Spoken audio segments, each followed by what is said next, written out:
আসসালামু আলাইকুম রহমতুল্লাহ। আজকে বিডি নিউজ থেকে কিছু সংবাদের শিরোনাম পড়ছি। রক্ত মারিয়ে সংলাপ নয়, বৈষম্য বিরোধী ছাত্র আন্দোলন।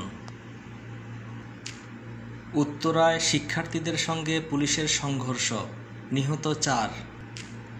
কমপ্লিট শোডাউনে ঢাকা ফাঁকা।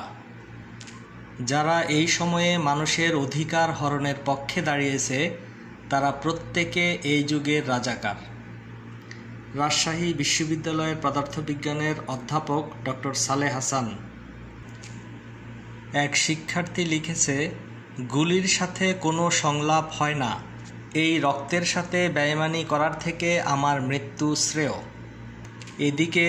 এদিকে মহাখালীতে অবরোধ, ঢাকার সঙ্গে সারা দেশের রেল যোগাযোগ বন্ধ।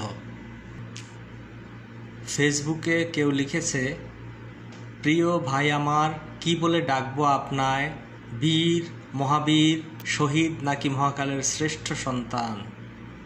রাজধানীর মেরুলবাড্ডায় কানাডিয়ান ইউনিভার্সিটি অব বাংলাদেশের ভেতরে থাকা পুলিশদের হেলিকপ্টার দিয়ে উদ্ধার করেছে র্যাব।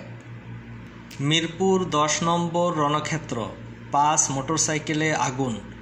আওয়ামী লীগ ও অঙ্গ সংগঠনের নেতাকর্মীদের হটিয়ে মিরপুর 10 নম্বর দখলে নেয়ার পর ছাত্রদের উপর হামলা চালিয়েছে পুলিশ।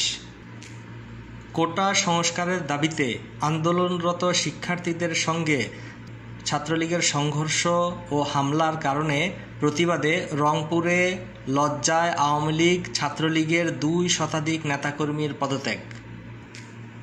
রাজধানীর বাড্ডায় শিক্ষার্থী ও পুলিশের মধ্যে দফায় দফায় ধাওয়া পাল্টা ধাওয়া, ভাঙচুর, আহত অন্তত 50।